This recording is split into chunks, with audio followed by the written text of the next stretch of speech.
Jean-Michel Cancan, à part lui, un humoriste arrive rarement à me faire rigoler. Ah ouais. Mais Jean-Michel Cancan, c'est une autre classe. Pour le travail que je suis en train de faire, j'ai vraiment l'envie d'être un modèle pour les jeunes, un modèle pour tous ceux qui ont perdu l'espoir, tous ceux qui veulent embrasser ce métier, tous ceux qui veulent vraiment gravir les échelons, ceux qui veulent grimper les collines, les montagnes, ceux qui veulent vraiment affronter les difficultés. Et j'ai envie vraiment d'être un modèle pour tout cela. Je suis à mi-parcours et le chemin il est tout tracé et j'avance. Vous voyez ça, il y a des questions qu'on ne doit même pas poser. C'est ça là, moi j'appelle souvent question bête là. Elle demande si j'ai déjà bénéficié d'un visa Schengen. Attends, madame, moi là, moi que tu vois là, moi qui suis devant toi là, planté là, si j'ai déjà bénéficié d'un visa Schengen, je vais venir chercher quoi ici devant toi? Pour te dire la vérité, au nom de tout ce que je cherche, moi, j'attends seulement visa une seule fois. Une fois. Si tu ne me crois pas, donne-moi le visa une fois seulement, je pars, je cale. Ah oui? Non, faut être bête pour revenir ici.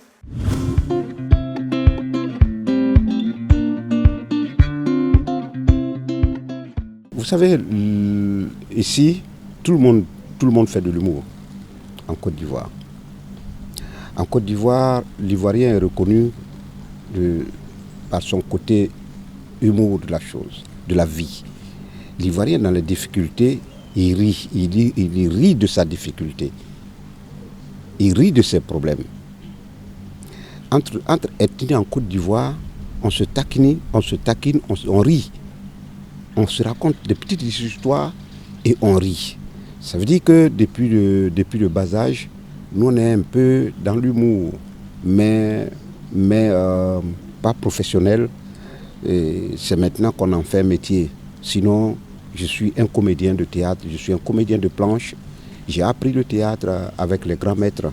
Et aujourd'hui, le théâtre a tendance à vaciller et tout ça, mais j'ai su quand même changer de robe et puis rester dans l'humour. Donc théâtre et humour, ça rime un peu, mais on est dedans et on avance. J'ai dit à mon fils, vraiment, il faut me trouver le site internet du Parlement. Et il m'a dit, bon, je vais chercher ça sur Gouligoul. Bon, quand il a tapé quelque chose sur Gouligoul là, c'est là, bon, après maintenant il dit, papa, voilà ça. C'est ça que je suis en train de regarder. Il a cherché sur quoi? Gouligoul. Vous ne connaissez pas Gouligoul? Ouais, mais vous êtes des gaous.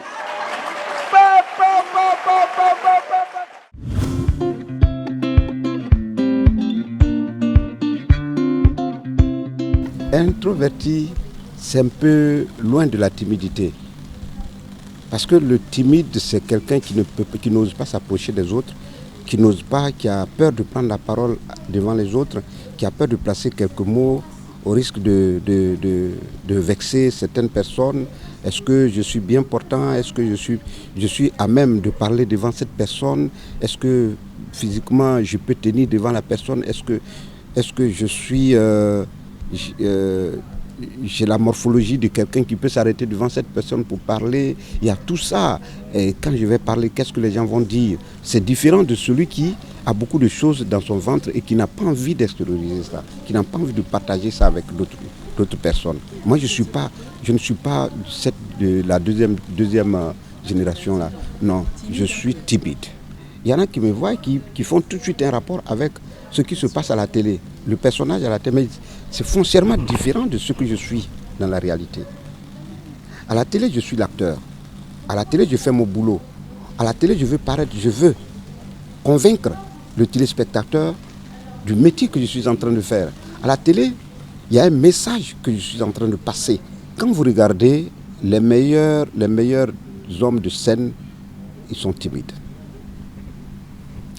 Même dans la chanson, vous allez trouver les meilleurs chanteurs, ils sont timides.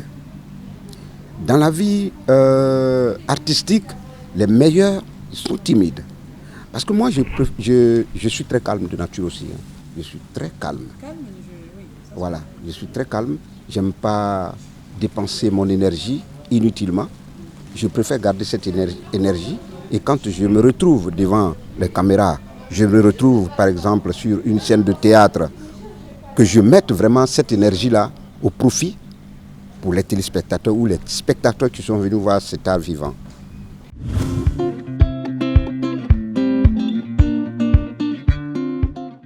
C'était le métier de journalisme.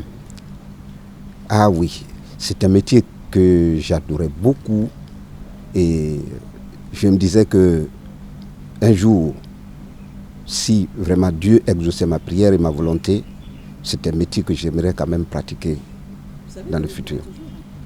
Ah non, je ne peux pas parce que ce n'est pas un métier qu'on ramasse par terre.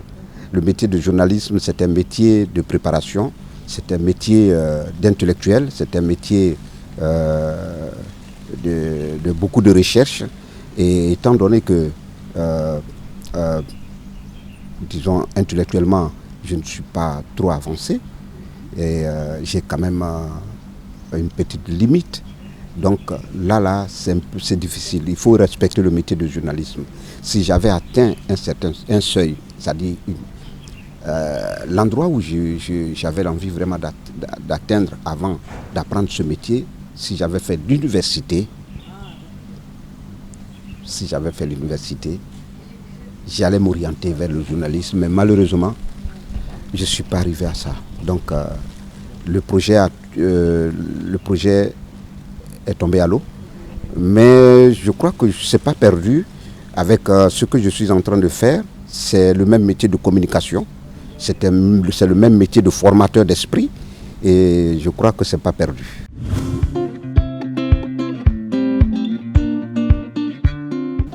Je suis autodidacte et je dois beaucoup au théâtre. Au théâtre, on est amené à travailler des textes d'auteurs. Et j'ai joué les pièces de théâtre classiques, des pièces historiques, des pièces boulevard, des pièces d'auteurs, de tout. Donc, franchement, si j'arrive à placer quelques mots, je le dois au théâtre. Ce qui est sûr, Charlotte, Bombardier a gagné. Bombardier n'a pas gagné. Dis-moi, voilà comment ça s'est passé. Quand le gars, quand ils se sont pris, hein, là, le gars, quand il a envoyé, lui, il a résisté. Maintenant, il a fait Yoko Geri. Tu vois, ça là, c'est quoi? Ça là, c'est quoi? Non, ça c'est quoi? Non, c'est quoi? Non. Hein? Quoi? Ton genou était à terre? Non. Hein? Est-ce que mon genou était à terre? Ouais, mais elle a poussé, la poussière qui est là. Il n'y a pas poussière ici.